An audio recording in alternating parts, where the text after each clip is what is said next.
Kas yra hipnoterapija? Pasakoju labai paprastai. Įsivaizduok, kad tavo galva yra sodas ir jame auga labai įvairios mintys.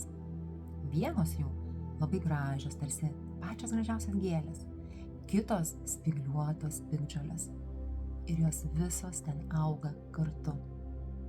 Ir žinai, kokia baisiausia yra dalis, kad piktžolės auga, tau net nenorint to. O kaip nutiko, kad jos auga tavo galvoj? Greičiausiai dar vaikystėje, kai buvai mažas vaikas, buvo pasėta sėkla į tavo nuostabų sodą. Galbūt tu išgyvenai situaciją, artimoje aplinkoje savo šeimoje, kai tu pasijautai nesaugus, pajutai baimę ir ta sėkla pasisodino į tavo galvelę, į tavo sodą su giluminiu pajautimu, kad aš nesu saugus, aš bijau. Va nuo tada ji ir pradėjo viešėti tavo galvoj. Dabar tu manęs paklausai, bet tada buvau aš dar mažas, o kodėl dabar jaučiu nerimą? Geras klausimas. Todėl, kad piktžolė niekur nedingo. Vien todėl, kad tu suvoki, kad esi didelis, suaugęs žmogus, tu matai tik tai lapus, matai žiedus. Šaknų tu nematai. Va čia yra esmė. Ir kai tavo sode užeina lietus, audra, dar kažkokios stichijos, mažesnės ar didesnės, piktžolė iš karto sureaguoja. Pradeda drebėti rankos, pila prakaitas, širdis padažnėja plakti. Minčių gausa didžiulė. Atpažįsti? Tai yra nerimas. Gali net nebūti realaus pavojaus tavo gyvenime, bet taip veikia piktžolės tavo sode. Jos iš karto įjungia mygtukus, tą patį giluminį jausmą, kurį įsirašei dar vaikystėje į savo galvelę. Aš nesu saugus, aš bijau. Kaip ir mano klientė, kuri kreipiasi pas mane dėl nerimo.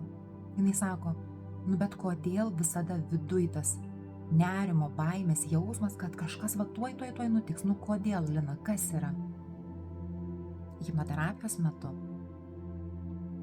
pavaikščiojus, ištyrinėjus jos sodą, jos mintis, atradome, kad dar maža būdama vaikystėje, ji patyrė tam tikras situacijas, kurių metu įsirašė programą.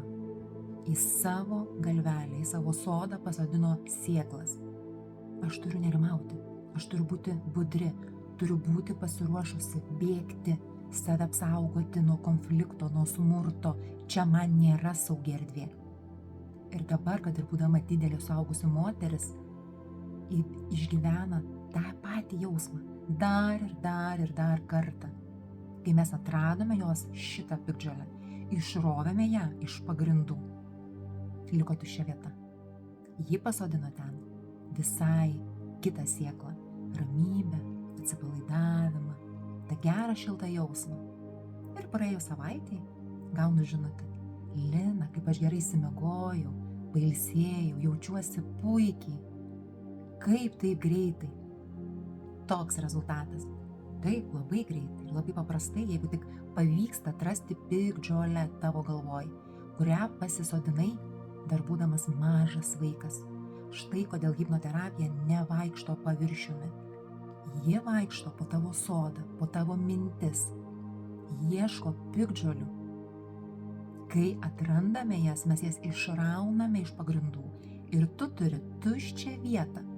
Dabar tu esi sodininkas, didelis suaugęs žmogus ir dabar tu sprendi, ką pasodinti į šitą tuščią vietą. Ramybę, meilę, džiaugsmą, laimę. Kas tai bebūtų, dabar tu sprendi ir prisiimi visišką atsakomybę už savo sodą. Tai yra už savo mintis, už savo jausmus, už savo būseną. Štai kas yra hipnoterapija. Pokalbio terapija, paieškos terapija.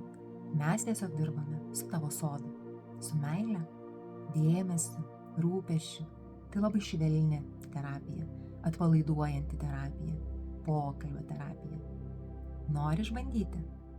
Nori pasidaryti reviziją? O kas tavo sode auga šiuo metu? Parašyk man. Aš laukiu tavęs ir tavo istorijos.